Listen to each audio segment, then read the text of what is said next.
Thank you so much. Thanks everybody for joining us. Thanks for your patience as we get set up here. This is our first one in the series, and we're also trying to do a Spanish translation. So we're learning new technology today. So I'm going to hand it over to Carissa. Thank you, Carissa, so much for organizing this and getting us started. And we're so excited about the topic today. Not only are we excited about the topic today, we're also excited that this is being brought to you by several drug prevention coalitions and positive youth development coalitions around the state. So we're all tuning in. We have, of course, us, which is Safe and Healthy Homewood. I'm Carissa Anthony. I coordinate that project. Of course, there's the Addiction Prevention Coalition that Carrie represents, Drug Education Council, Drug Free Andalusia, Alabaster for Tomorrow, and Impact Montevallo. So this is literally covering the whole state. And so each of us in this series have taken kind of a topic where we know that we have an expert that we know will really give parents information that they need to help them in terms of helping their children make good choices, and kind of deal with some of those hard things, that happen during the teenage years, which is very common. So let me introduce Katie Bridges. She is a licensed professional counselor. She is the owner of Advantage Counseling. She has 6 children of her own, so she is quite the expert on this topic. And the topic is how to have hard conversations with your children. And so she'll talk about developmental stages, the psychology of the teen years and what that's like. And then just to start to put in your mind some of the hard topics that are going to come up and hard conversations you may have to have with teens and stuff. So thank you, Katie, and I'm going to let her take over. Okay, well, thank you, Carissa. Thank you guys for having me. This is my second time and it was a great experience. So I'm glad to be back. Like Carissa said, my name is Katie Bridges. I'm an LPC in the state of Alabama, which is a licensed professional counselor. I provide mental health counseling in my private practice to children, adolescents, and young adults. So I think my youngest client is 4. So we do a lot of work on behavioral modification with parents and daycare. And then I have up to 21 years old, and we're working on life transitions and just that change into adulthood. So I have experience kind of working with the whole gamut of little people. And like Carissa said, I have 6 of my own. So I can kind of speak to these topics as a mother as well, or a parent as well. So I have kind of the professional perspective and the personal side. And I know a lot of times being an actual parent changes things a little bit because sometimes the advice that you hear doesn't apply.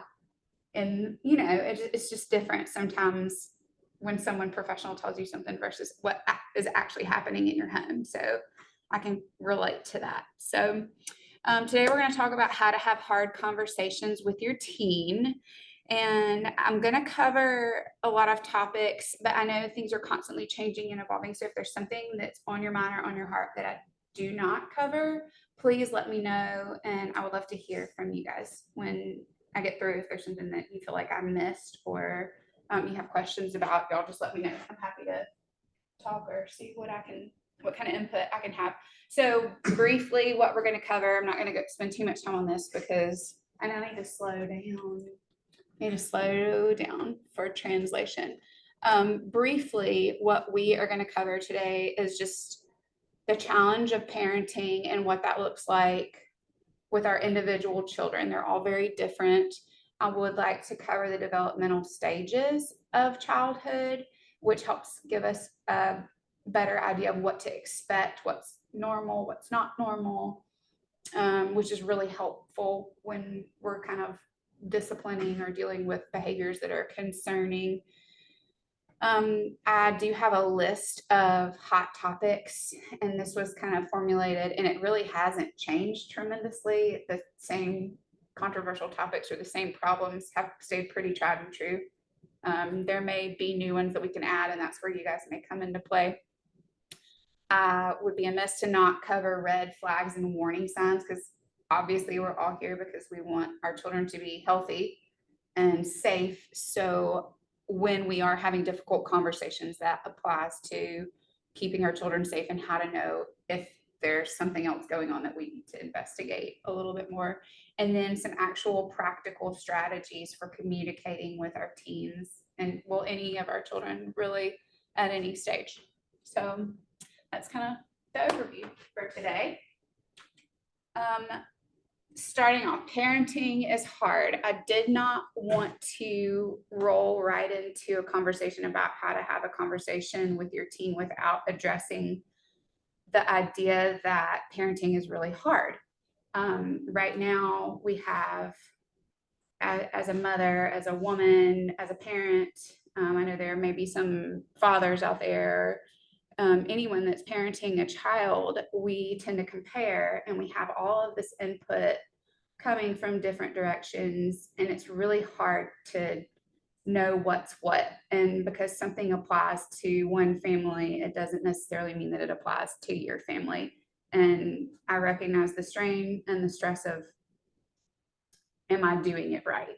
And there's not one right way. And so to just consider that as you parent, and remember that just because like maybe you missed the mark one time or somebody did it differently does not mean that you aren't doing it well. And to kind of show yourself grace there as a parent, and everybody kind of falls short in some of these areas. So why is parenting hard though? Our children learn very differently, and anybody that has worked with multiple children or has multiple children can attest to this, that one child may be able to read directions and complete work. One child may prefer to see it on a video. One child may be dancing in the corner. Every child is very different, and so we can't expect that every parenting strategy is going to apply across the board. They express themselves differently. I've got a crier, I've got a rager, I've got one that just completely shuts down and doesn't speak when he's feeling stressed. So all of our children are going to express themselves differently. They're going to respond in different ways. And this piece applies more to their reaction toward us as parents, and how we treat them. So for example, if you raise your voice, your child might shut down, your child might ignore you, your child might raise their voice back to you. So just considering all of the differences in our children as we parent them, and that's going to change the strategies and the way that you respond and the way that you react. You know your child better than anyone. And this is the message that I really, really preach to all of my parents and my clients, is that yes, I may have something to say, or I may recommend something, or I may suggest something, but you know your child best, and you have an intuition. And if you feel something in your gut is wrong or off, trust it, and don't let somebody talk you out of that. You guys are the biggest advocate for your children. So it's not me, it's not the school, it's not their friends, it's you guys as parents. So don't question yourself if you feel like something is off. Go with that gut and follow your intuition, and just really lean into that and advocate for your kids. Don't get discouraged. Parenting is not you pick one path and you go down it. It's more like a process of elimination, which can make you want to bang your head into a wall, quite honestly. So you kind of have to try something, and if that works, great. If it doesn't, you keep moving and you try something else. And something that worked last week might not work this week, and that's completely normal. And just remember that, don't get discouraged. There is an end in sight, and you guys are going to keep moving, and just keep going. That's what I want to emphasize. Get to know your child, and this is going to take us into our next slide. But you cannot parent effectively if you don't have a relationship with your child. So I can't see what it says over there with that little window, but I think that this is in that little bubble over there. I should have it memorized, but I don't. There we go. If we're mindful of our children's strengths and weaknesses, we can highlight strengths and provide opportunities for them to succeed. So get to know your child. You probably do already know more about your child than you realize. For example, if you have a teenager who comes home and, you can tell that they've had a long day and they immediately go to their room and slam the door, you've got a child who withdraws in times of stress. If your teenager comes home and just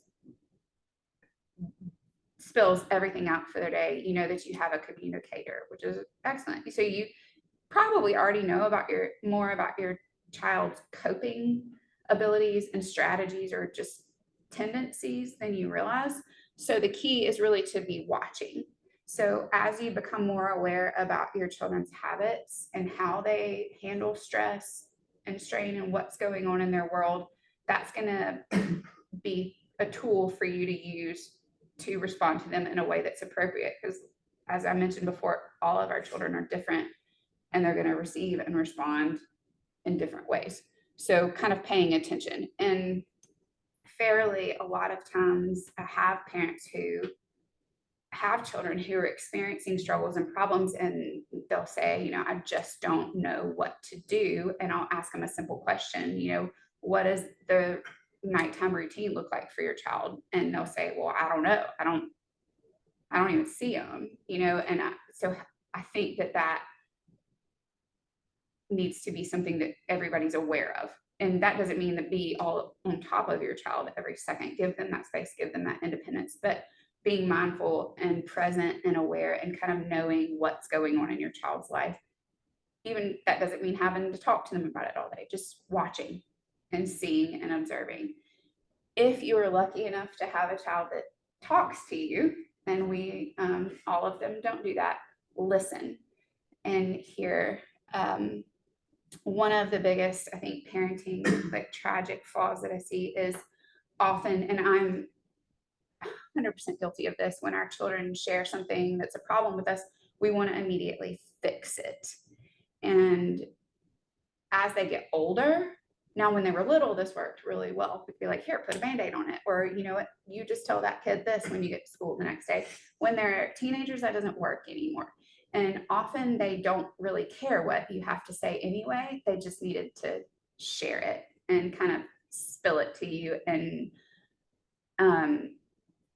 maybe they just need some validation of how they're feeling and saying like, that sucks. I'm sorry, that you're feeling that way, or I hate that you had to walk through that.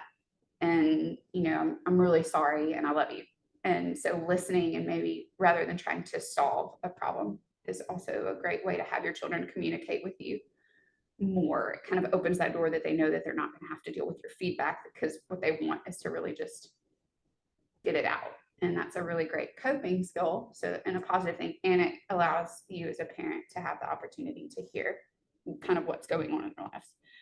And then listening in those little moments too, where they may not even be talking about their problems, but hearing the words that they say and the tone that they're using and how they speak and their mood and their demeanor, just paying attention. And that can clue you in a lot. And sometimes you think, well, I do, I'm with my kids all day long. Of course I pay attention. But if you really pull back and think about it, how much attention are you really paying to them and how they're acting? So moving into developmental stages of adolescence. The reason I feel like this is appropriate is because sometimes we forget when they're this tall, and they act like they're grown, that they're not. And so it's easy to expect them to behave like adults or behave in a way that we would behave when they're not necessarily capable of doing that. So as we move through adolescence, I started here because we're talking about teens. Of course, if you ever wanted any more information about younger ages or older into young adulthood, I've got that available. Early adolescence, this is really kind of the end of elementary school, moving into middle school. This is a really huge physical transition period. This is where a lot of times we're like, I think puberty is on the next slide, but I feel like it might be more relevant to this one. Bodies are growing and changing very rapidly. This is when there is a lot of internalizing happening. So people are paying attention to, okay, that body's changing, what's happening with my body. So instead of paying attention to everything else going on around them, they're paying a lot more attention to what people look like, what people are doing, and we're shifting from playing like interaction with people to, oh my gosh, how am I different than everybody else? And it becomes more about me, and it's hard to see a bigger picture. So gender identity and sexuality, these are going to be on my list of topics that we can get to later. So this is when that starts to really become abreast, like in a day-to-day life, where they start to question those things. Black and white thinking. This is a good one to remember. So when you try to reason with a 10 to 13-year-old, some of them are able to do that. They truly are. But I would say fairly, if you have a problem, there's no middle. It's I either did bad or I did good, or I'm right or I'm wrong, or you know, my friend likes me or they don't. There's not a lot of wiggle room for anything else in between. It's very concrete. So just a reminder of that when you're trying to rationalize or reason, that that's not necessarily something that they've developed an ability to do yet. Egocentrism, where this age children start to think a lot about themselves. For example, you know, your child may go to school and they have like one tiny little hair out of place, and everyone at school can see it. Everybody can. It's glaring, it's huge, it's gigantic. No one's paying attention to that hair, but they think that everyone is. So that's really common in the preteen stage. Appearance, I think we already covered that, and just being concerned about what other people think of them. Privacy, this is where they're going to want to start being left alone in their room a little more, or they don't want you to know exactly what they're doing, maybe on their phones. We'll cover phones too. That's another topic. Boundary crossing, this might be the first when children start to really push back on a significant level. I think that's common up to this point, but so that's our early adolescence. Middle adolescence, 14 to 17. This is our high school years. A lot of parents think that once a child has hit puberty, that the hormones sort of start to balance out. That's not necessarily true. That hormonal fluctuation continues for quite some time, and it definitely is a contributing factor to mood and decisions. Right now is when we're shifting from peer relationships where friendships are of primary importance. And I guess I could go back. So you have, when you're a baby, you rely 100% on your parents to care for you. That is the only relationship you know. As you grow into childhood, you become more independent. And then that late childhood, early adolescence, you become really focused on your peers, and those friendships are the new primary social interaction. As you mature into this high school years, the need for a romantic relationship or partner becomes really prevalent, and that continues to progress, obviously, until adulthood. And that's when often people find partners and move on. So that's not unusual to happen at this time.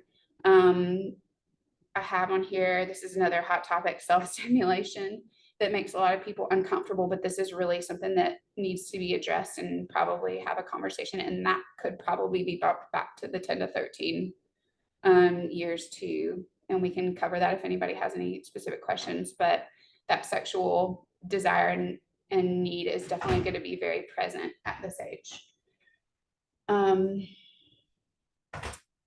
The fight for independence is just going to continue to happen. This is really, really normal. And so as parents, anticipating that and knowing that your teen at this level is going to be ready to be on their own, they think that they can do it themselves. They probably could if you threw them out into the world and they really had to fend for themselves. They probably could do okay. We don't want to do that. They still do need you for a lot of things, but they think that they're able to do it on their own. And so kind of being mindful of that and finding that balance between pulling back and letting them have that independence versus trying to control every little aspect of their lives is an important balance to try to establish. And that's different for every child, for sure. Same, the brain development still here is not to adulthood. I think 25 now is where they're saying that's when our brain finishes fully maturing. So we've still got a lot of growth left to do here and a lot of changes. A lot of those changes are in related to impulse control, decision making, and that kind of fight or flight. I know y'all have heard about that, but that's another slideshow. But they're not fully developed to be able to sit down and make the same decisions that we would as an adult. And so trying to have those conversations like y'all are on the same level is just not necessarily realistic. Emotions are going to drive the majority of their decisions right now because of that brain development. They're not able to separate, here's how I'm feeling, but this isn't, I need to wait a minute, a 24-hour period of waiting. So emotions are driving what's happening. Late adolescence, this is more our college years. They're basically physically adults. We're kind of coming out of that volatile stage into adulthood. And this is where a lot of teens struggle with identity crisis and kind of who do I want to be? Who am I now that I am independent? I don't have this, I don't have anything, and where do I go? So that gives them a tendency to feel very lost. And so I guess that plays on they have a stronger sense of individuality and want to identify on their own. So if they're not able to do that, that's a crisis of identity essentially. And that is incredibly stressful. Future-based decisions, college, job, family, friends, all of those things are becoming more stable and more clear and a plan for the future. We're going to continue to separate from family. Like I mentioned before, the priority is no longer going to be mom and dad. It's going to be friends and romantic relationships. And your opinion isn't going to matter nearly as much. They're probably going to look to those peers and people closer to their age for decision-making input. That covers that. Do you guys want me to pause for a minute? Does anybody have questions about what I've covered so far? Or you want me to keep going? Wait till the end. Okay. So here's my list of tough topics that this is a list of things that I see on a weekly basis. Sex. That's a big one. And it's across the board. And there are so many things that affect this decision. Not that it's y'all's decision, but affect your input toward your children, such as spirituality, safety, age. There are a lot of things that go into this sex topic. Think of your questions, write them down now. Sexuality. This is a big topic right now too. Even as young as the elementary schools now, I'm seeing children starting to question that. And if your child isn't questioning their sexuality, there's probably someone at the school who is, and your child is exposed to that. And so having conversations with them about that and being able to talk to them and say, hey, why is this child different? And being able to address that in a respectful way and a healthy way. Is really important. Bullying is really, really tough. Some of our schools do a better job of managing this than others. Homewood seems to have a pretty good handle on that, but it inevitably is going to be a part of our children's lives, and how we handle that as parents can really change our children's hearts and minds a lot. Cell phone use, this is a huge one. Social media, sexting, internet, it can be devastating, but it can also be devastating to not have. So this is a double-edged sword, and this is a big one. So I want to hear kind of y'all's input on that when we move forward. Obviously, social difficulties, conflict in relationships. This is normal, but there are certainly circumstances where it becomes outside of the norm or more egregious than what would be expected. And trying to figure out, is your child part of it, or is your child being targeted? Is your child creating problems? And where does your child fit in on those kind of difficulties? And what role does he or she play in that? And how do you handle those when you don't have control over other people's children, frankly? Curfew. This one, I don't have a ton of topics about, but I can kind of give you the standard time frame if anybody has questions about that. Body odor, this is going to come into play for our early adolescent years.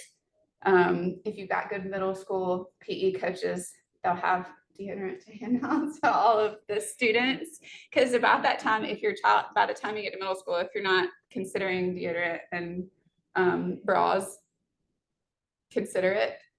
And let's see, body modification, this would be piercings, tattoos, money. This applies on a number of levels. Money could be, what does your household income look like? What can you afford versus what can other families afford? And you have the comparison game going on, especially I would say here, fairly. That's probably a little bit more prevalent than in some other areas. And how much money do you allow your kids to have? Jobs, what does that look like? And what is it to be spent on, and how do you provide them with that kind of income? Lying, this is a big one. And it probably needs its own slideshow too, but lying is really difficult to manage. And this is something that I think every parent experiences. And how do you handle that? How do you respond to lying when that is present? Substance use. This is sadly more common than anybody would like to acknowledge. It's happening at a very young age, and it is definitely present in all of our schools, all of them, and at the homes of our families as well, which is relevant because a lot of our children are struggling as a result of substance use in the home. So having a conversation about that. Self-harm, suicide, that's going to roll us to our next slide.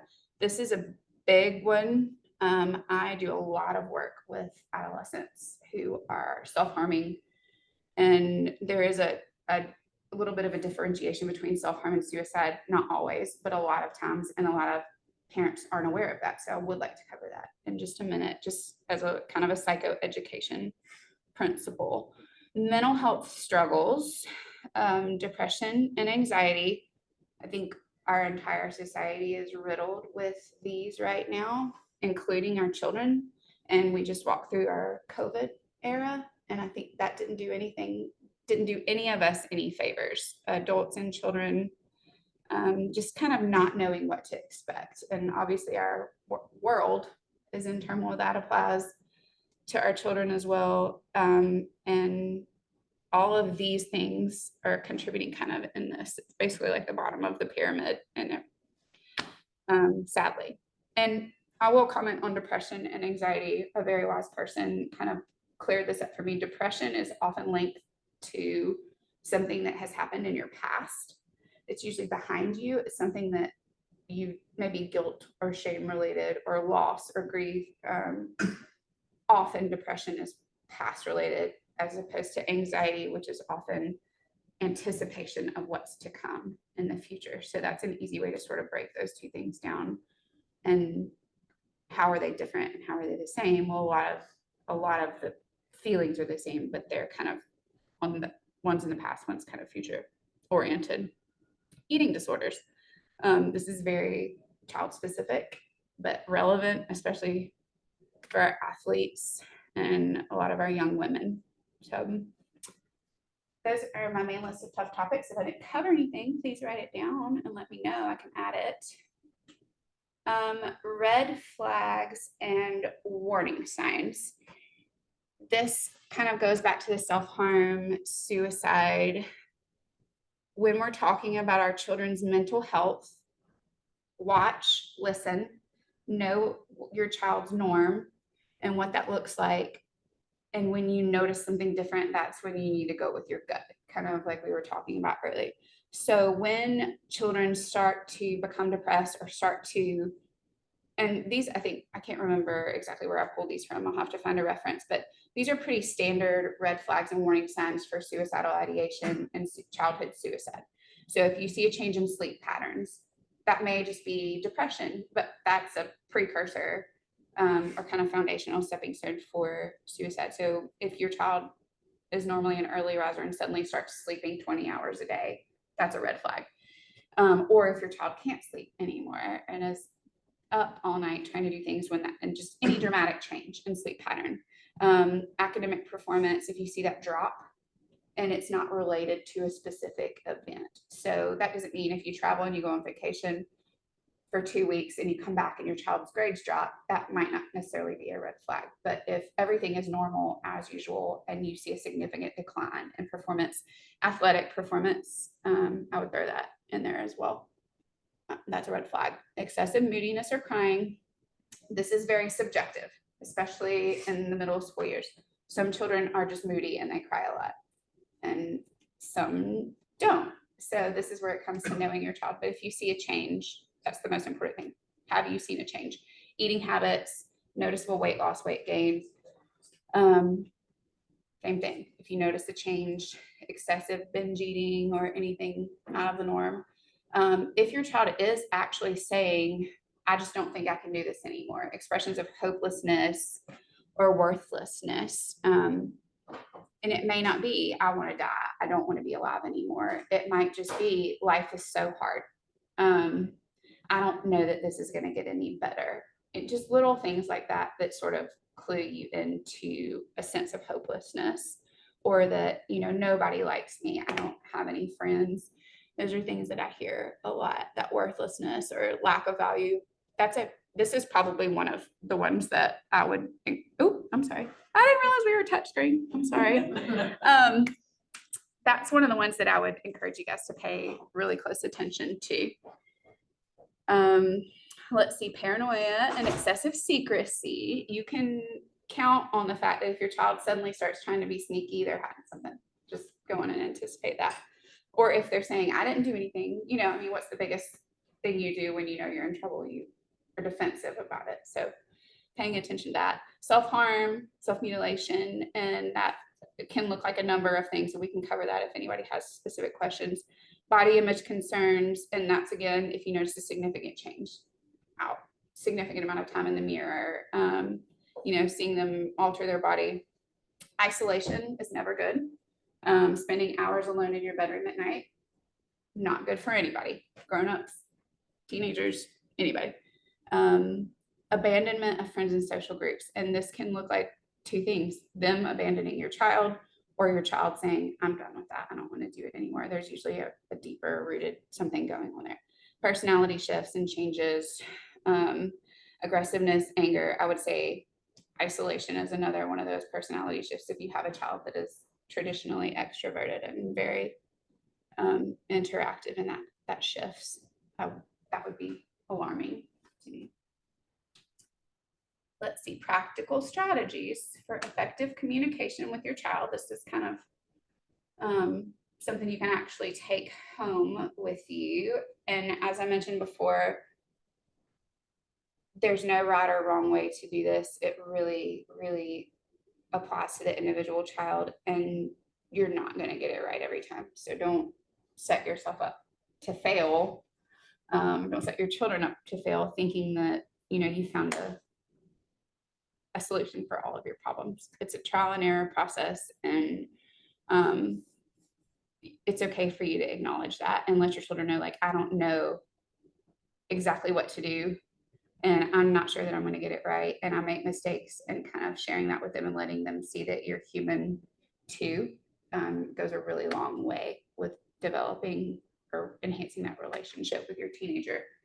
Because a lot of times we present ourselves as, flawless, and we seem to know everything, or at least that's how they perceive us. So when they can kind of get a sense that you don't necessarily feel that superior to them, and I don't mean that you're not, because you're obviously a parent and they are a child, but when they have a tendency to soften when they recognize that that you aren't God, you aren't you don't know everything, and that you make mistakes and you're human and you fail too.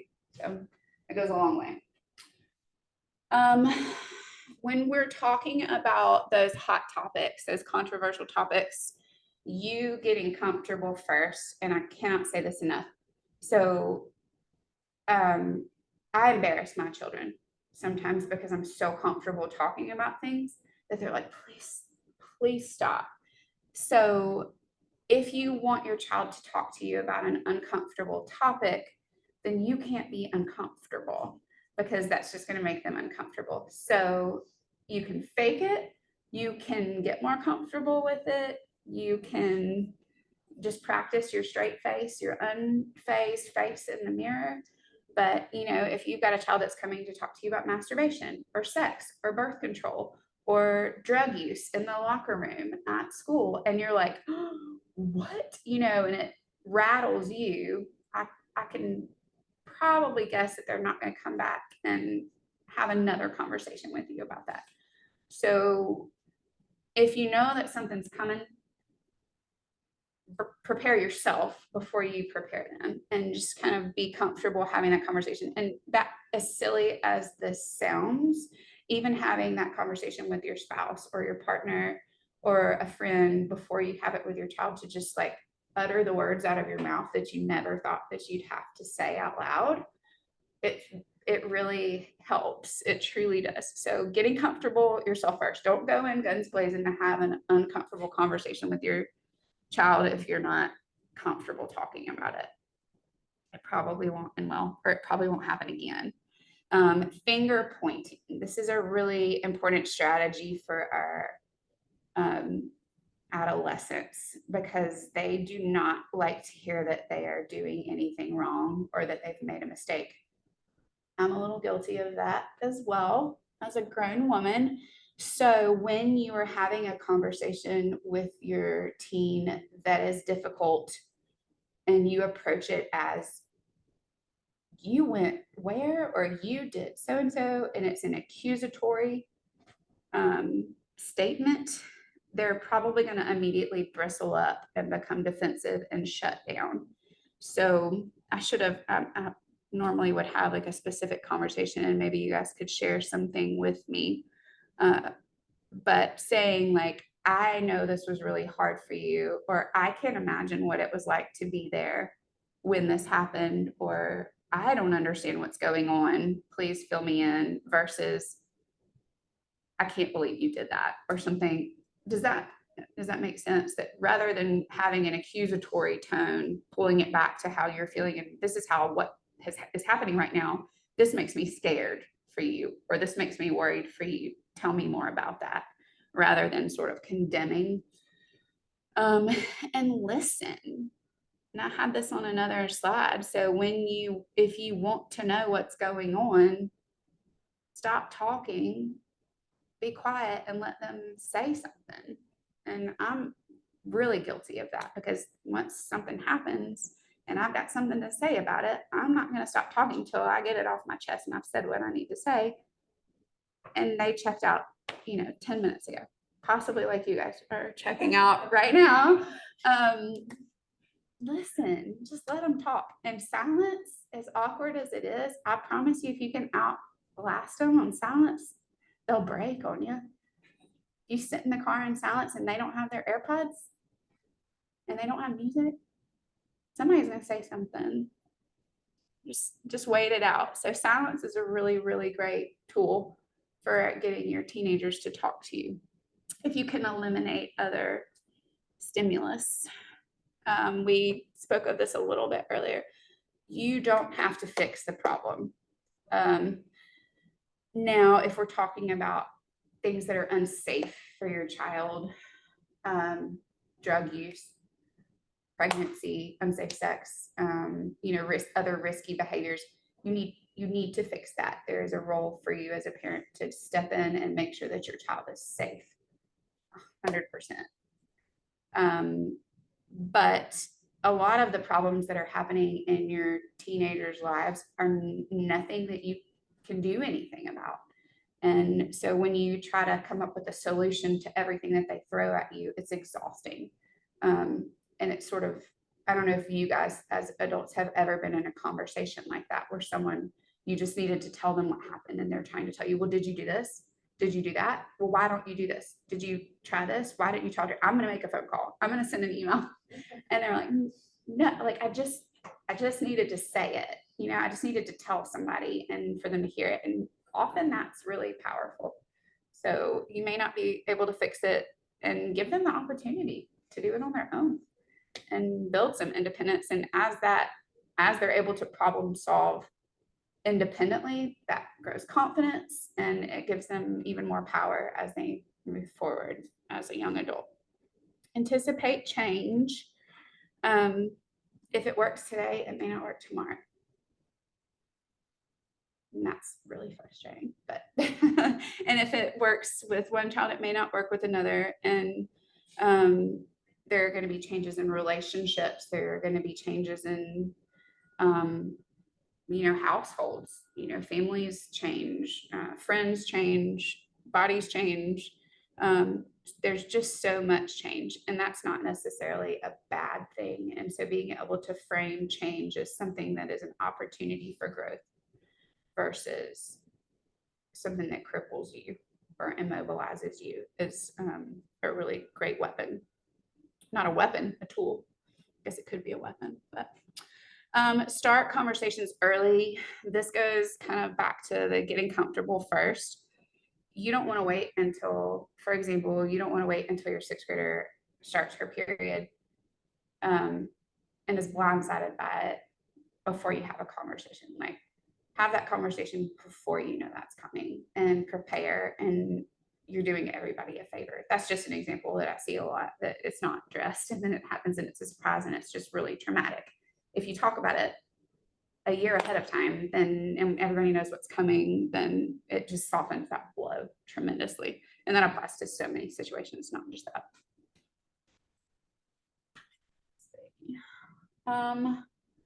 Keep conversations positive. So nobody wants to have a hard conversation with somebody if it's like making you feel bad about yourself. I mean, that's our human nature. So if your conversation, if you think about, a scale, if it's all, here's what you did wrong, and here's what you need to do better, and here's how bad I think you are, and do better, you did wrong, versus here's what I am proud of you for doing. Like, maybe that was a crappy situation, but you came and talked to me about it. And I think that I'm really proud of you for that, and really trying to keep that pendulum balanced and keeping that positive. So even if it's a crappy situation, there's always something that you can find to point out and say, I'm thankful that you did this. Gratitude's always a good thing to fall back on in a situation where you can't seem to find a positive. What are we thankful for in this situation? And just kind of keeping that tone a little more positive and not just fussing at them. Limits and boundaries. This is a huge one. Consistency. It doesn't matter to me what the rules are in your family or your home. As a therapist, like, you set that tone in your family. But if today it's one thing and tomorrow it's another thing, and then next Thursday, grandma and grandpa are in town and the rules don't apply anymore, then it's going to be really hard to hold your child accountable to something if the line is that they're not supposed to cross is constantly moving. And that's not fair to them either. So just really having some clear limits, clear expectations, making sure you communicate those to your child and sticking by them. And if you can't hold yourself accountable to what you're asking of your child, then it's going to be really hard for them to take you seriously when you're trying to hold them accountable to it. Model behavior you desire. And this kind of plays into the previous one, emotionally and physically. If you're asking something of your child and then they watch you behave in a way that you're asking them not to behave, they're not going to take you seriously. So this applies in so many ways, shapes, and form. It could be mood, it could be yelling at people, it could be drinking, it could be, the list goes on and on. But if you want your child to behave a certain way, then you need to also hold yourself accountable to that standard and not ask them to do something that you wouldn't be willing to commit to as well. Honor independence and individuality. This is really hard for parents because you raise these wee little things and you've poured your life and your soul into them to keep them safe and to try to grow them into decent human beings safely. And then they want to go do it on their own. And that's really hard. It's really hard to let go of, but you got to give them the opportunities to develop that independence, because if you don't, they might live with you forever. And I don't think any of us want that either. But no, finding opportunities for success and independence is great, and individuality, and honoring that to some extent. There are obviously limitations to everything, but giving them that freedom and giving them a little bit of trust if they've earned it. Some of them don't deserve it. Some of them do. So give it to them if they do. They were probably, oh my gosh, I've got more. I'm just gonna keep talking. Be honest and open. Honesty is the best policy. Don't lie to your kids and then expect them to tell you the truth. Even lies of omission. By the time they're teenagers, they're on to you. So if you want to be able to trust them, they need to be able to trust you back. And tell them how you're feeling. Don't beat around the bush. Talk to them. Just put it all out there. You will not regret it after it's done. We kind of talked about this a little bit. With independence and individuality, don't set your children up for failure. Lying is a great example here. So I used this example last time, I think. If I look over and I see Miss Carissa and I'm like, did you steal my pink Stanley Cup? Like, I'm giving her the opportunity to say yes or no. Knee-jerk reaction is probably going to be like, no, I didn't steal from you.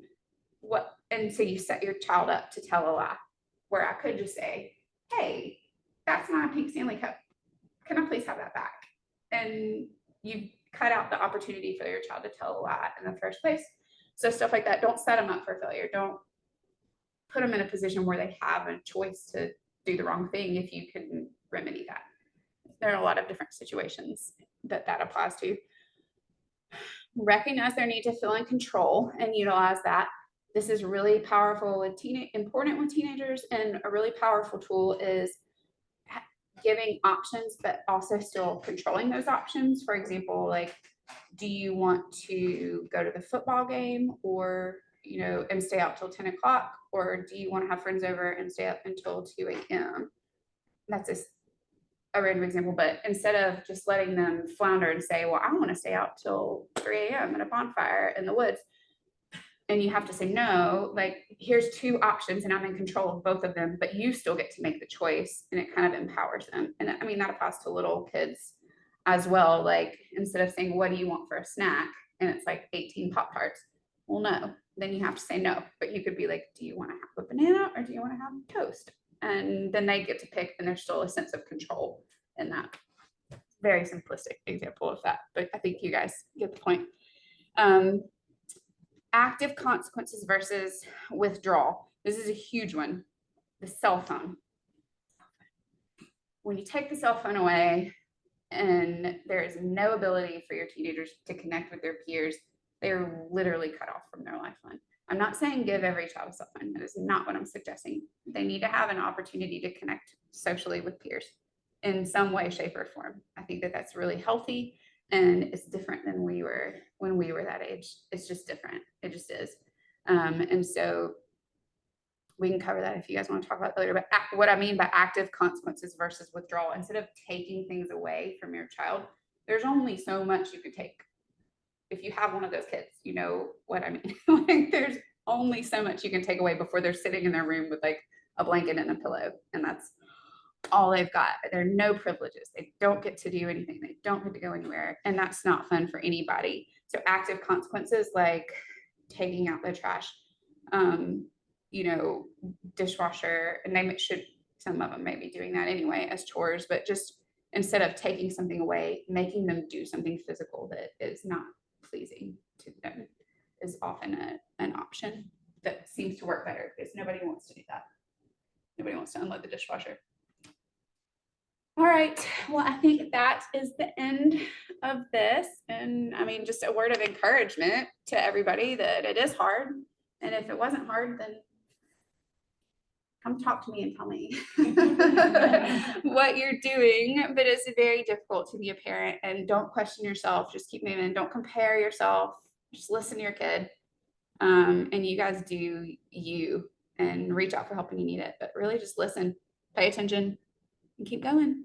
So that's it for me, I guess. Any questions from the room?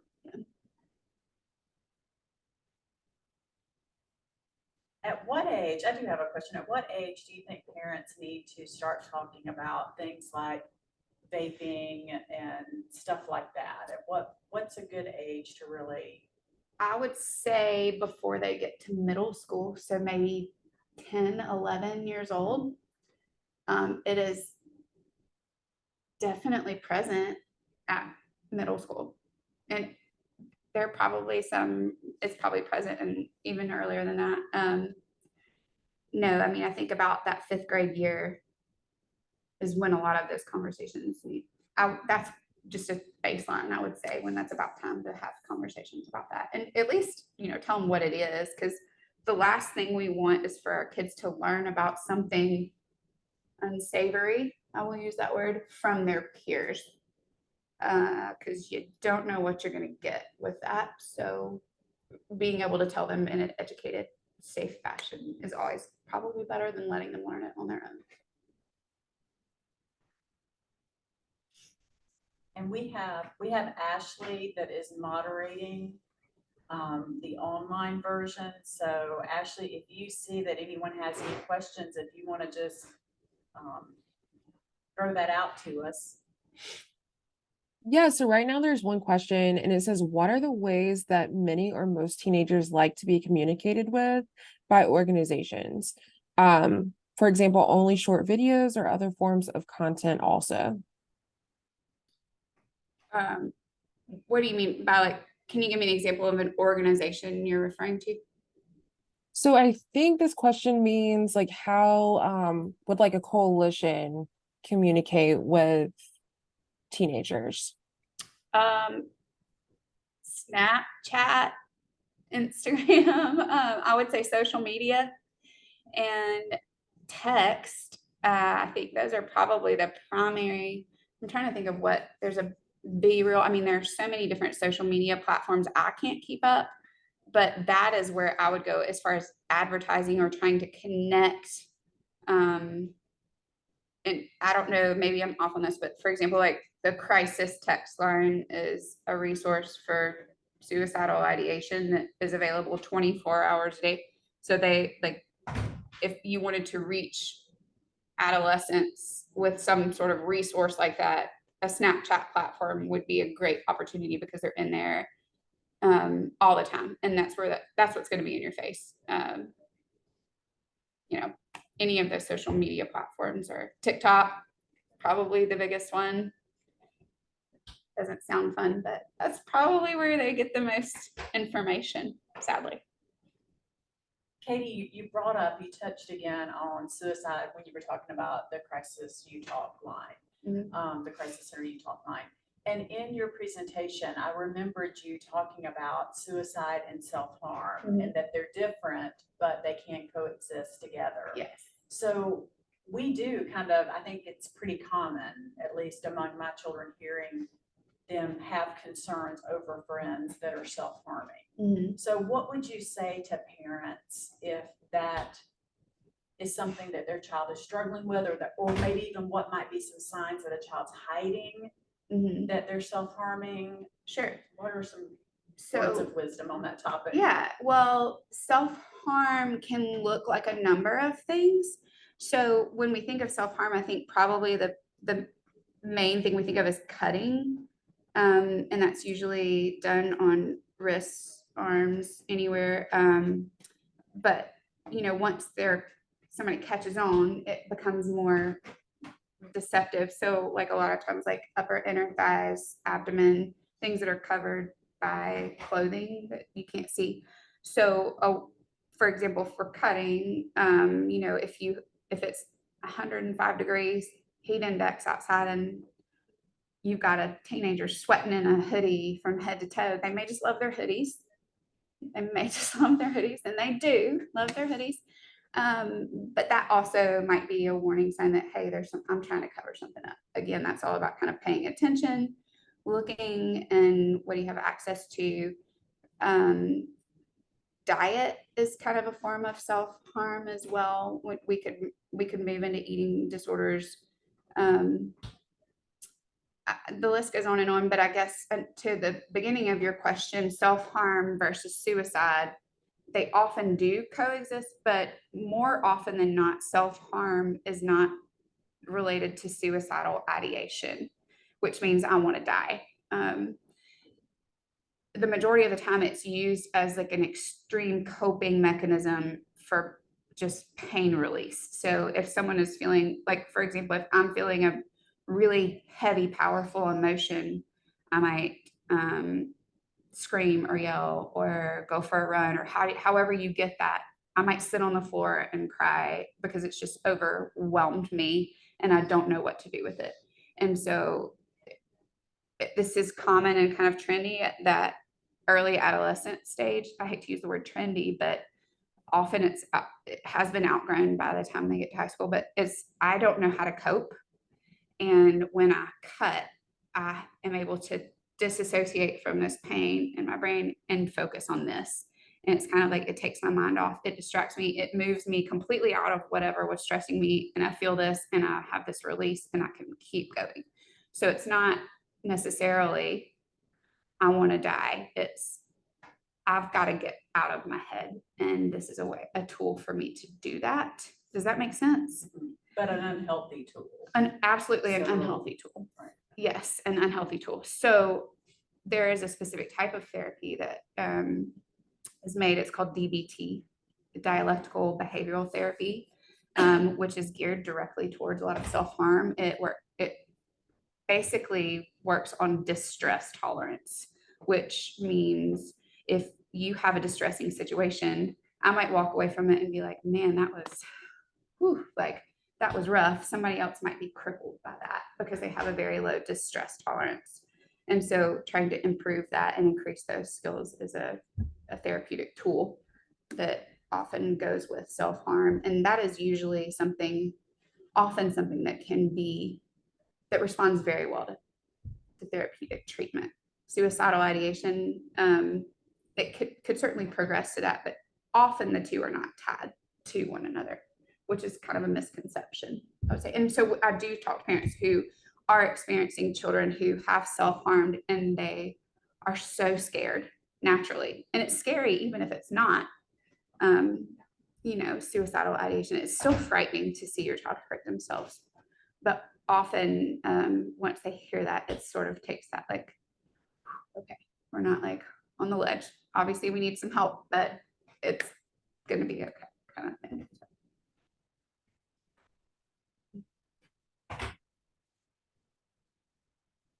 Those were my questions. Anybody have questions?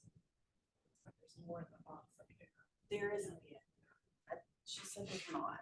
I don't think, it says Ashley was checking and she says, Ashley, is there any more questions that have popped in here at the very end? I don't see any. Yeah, actually, just one more just slid in. It says, how do you have hard conversations with a child who doesn't want to grow up, who appears to be oblivious to all the hard things and feels uncomfortable when you do bring up hard topics? That is called resistance or avoidance. And that is not necessarily something you can change about your child. So without knowing a specific topic, but if your child is purposefully avoiding having a hard conversation, I would not let that stop you from having that conversation.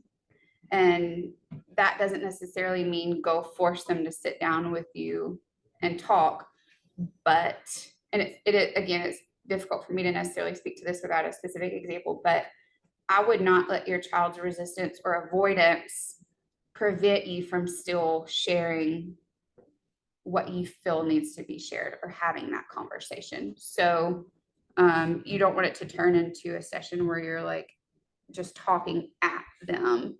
And that's what it's going to feel like. Or maybe put some time limits or some boundaries on that and say, hey, I'd like to talk to you about this. Ask open-ended questions, which means like instead of saying, do you want to talk about this? They're going to say no.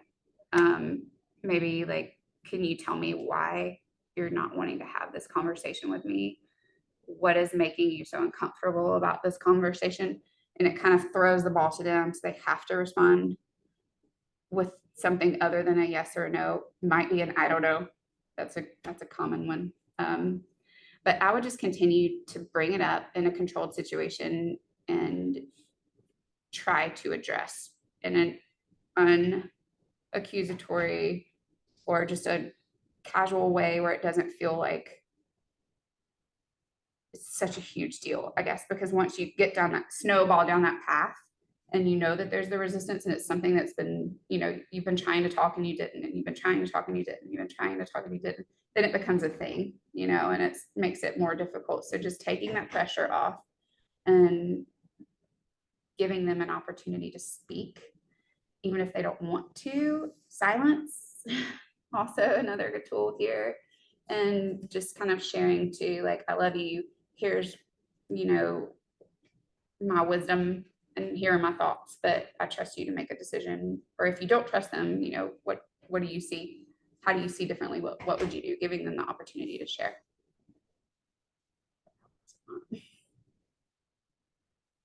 Any questions?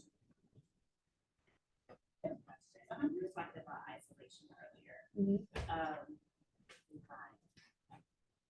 where they are just not willing to be around anybody that comes along. Yeah. So teenagers are gonna want to be alone, probably. They don't want to hang out with us fairly. I get that. So that would be more of like observing a change in behavior. Now, if your child is coming home from school, grabbing some food, going up to their room, spending the entire evening alone, eating in their room, watching TV in their room, playing on their phone in their room all night long, only coming down to get food, not really communicating with the family, I would say that that's an unhealthy level of isolation. Then, if the door's open, that's a little better, but if they're excluding themselves from everything else that's going on in the household, then I would say that that's problematic to some degree. Now, if it's maybe one night a week, they just need to go decompress and just be alone, great. But if that's a common theme, I would say that is probably not a healthy pattern to fall into, because there's not a person in the world that doesn't need some sort of social engagement and interaction. Kind of leads to a depressive state, as evidenced by COVID. Does that answer your question? Well, y'all, thank you. Yeah, Katie, Thank you for thank you. having We me. appreciate you doing this. Yeah. Appreciate all of our partners out there that have helped with this, helped promote this and everything, and appreciate all the people who tuned in online, as well as the people that are in the room. So we all are kind of in this together, and I think doing this statewide is just more evidence of the fact that we really are all in this together. So thank you. Yeah. Appreciate it. Thank you. And thank you, Ashley. I guess you're gonna